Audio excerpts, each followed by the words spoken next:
E então, nessas condições, nós temos também aquele pastor que é aquele que está diretamente ligado ao rebanho da igreja.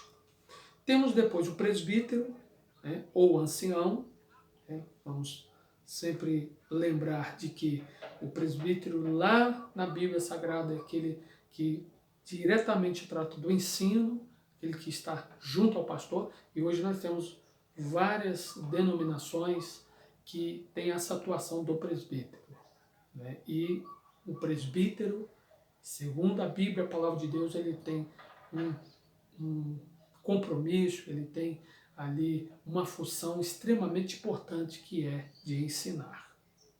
Presbíteros que pastoreavam, nas referências que apresentamos e interligamos a palavra pastor e presbíteros. Lá no Novo Testamento, por exemplo, Timóteo, 1 Timóteo 5,18, nos diz assim: os presbíteros que administram bem as igrejas são dignos de dobrados honorários, principalmente os que se dedicaram ao ministério da pregação e do ensino. Observe que muitos presbíteros, que eram de fato os pastores, pregavam e ensinavam. Vamos ver várias atuações desses personagens ilustres na Bíblia Sagrada, no Novo Testamento, atuando com esta função. Depois nós temos outros pontos, também o reverendo e o apóstolos. Hoje nós temos alguns que são chamados de reverendo, e nós podemos confundir reverendo no sentido de adoração, não, no sentido de reverenciar, de reconhecer, né, aquele ministro de Deus. E o apóstolo também, alguns sendo chamados de apóstolos, algumas denominações que tratam com muita relevância, com consideração, o apostolado. E aí, neste caso, o mais importante é nós lembrarmos de que, se tratando do chamado de Deus, é importante de que cada um exercesse a sua função, mas sempre direcionado por Deus. Porque Deus tomando a direção, seja do reverendo, do apóstolo, do bispo, do presbítero, do pastor, do diácono, se Deus está à frente desse ministério, desta pessoa, desse obreiro, com certeza ele vai ser uma bênção na obra de Deus. E depois Deus chamou outros para serem pastores, outros para ser diácono. E o diácono, lá no Novo Testamento, o diácono foi chamado e orientado para servir de forma específica, que era nas distribuições, fundos, nas distribuições para as viúvas e os necessitados, no caso de cuidar dessas pessoas. Ação social. Se partimos dessa aplicação do texto, concluímos que a função do diácono seria apenas dentro desse limite, o cuidado com as viúvas e os necessitados. As funções do diácono, e aí sempre vamos observar que o diácono, na atualidade, é aquele que faz parte do ministério da igreja local, e ele está a serviço de Deus mediante a orientação do pastor, da liderança da igreja.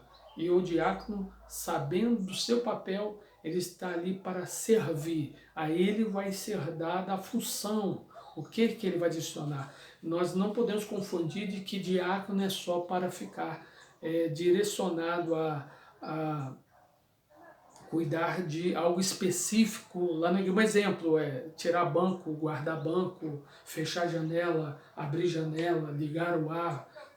Não é só isso. Mais do que nunca, o líder, ele é o ouvido do pastor. O meu pastor presidente, o pastor José Bruno, ele nas suas orientações lá no seminário, ainda como professor, e sempre nos seus estudos, ele sempre fala algo que eu guardo até nos dias de hoje. O diácono, ele é o ouvido do pastor. Ele sabe o que está acontecendo ali no meio do rebanho. Ele sabe, ele ouve as necessidades do que está acontecendo, e ele é uma ponte para as informações chegarem até o pastor. Nesse sentido, ele exerce uma função muito importante, porque muitas vezes o pastor, ele não tem condição de saber tudo o que está acontecendo na igreja, de forma sozinho, ele não vai conseguir. Ele não é onipresente. Ele não tem essas habilidades. Essa habilidade pertence a Deus. Então, neste caso, o diácono ele vai ser muito importante no ministério de sua igreja. Agora, é claro, lembrando de que eu já fui diácono e lembro muito bem desse cargo, aprendi muito, e eu me lembro de que uma das coisas que foi nos passado, nos orientado, nos ensinado, é que o diácono ele é o primeiro a chegar e o último a sair. O diácono ele tem que observar, ele tem que estar atento a tudo que está acontecendo na igreja. O diácono não pode ter pressa para ir embora. Ele tem sempre que observar de que ele tem que chegar antes do povo à igreja. Quando o povo chega para reunir, o diácono já está lá. Então, logo, ele tem que ter essa responsabilidade. O diácono que chega depois do início do culto, a não ser salvo por raras exceções que acontecem, motivo de trabalho, de saúde, seja o que for, claro que toda regra tem sua exceção, mas na grande maioria nós temos observado de que o diácono, ele muitas vezes não exerce a sua função como deveria. Chega tarde na igreja, sai antes de encerrar o culto, já vai embora. Às vezes o pastor que tem que cuidar de muitas vezes fechar o templo, de outras funções que é atribuída ao diácono. Então, o diácono ele tem que saber o seu papel e ele tem que fazer com excelência, até para que ele seja aprovado por Deus para alcançar outros degraus. E depois nós vamos ter aqui o cooperador. Você já se perguntou alguma vez por que o apóstolo Paulo, no final de algumas epístolas, faz menção dos cooperadores? Pois bem, os cooperadores eram os cristãos mais capacitados para auxílio em todas as áreas da igreja. Na carta aos Romanos, no capítulo 16, a partir do versículo 1, toda a carta, vamos observar que o apóstolo Paulo ele faz uma lista ali e deixa uma palavra de agradecimento aos cooperadores. Então, o que seriam esses cooperadores? É que o ensinamento aqui do livro está nos dizendo de que esses cooperadores eram pessoas que foram preparadas, foram capacitadas para cuidar do rebanho.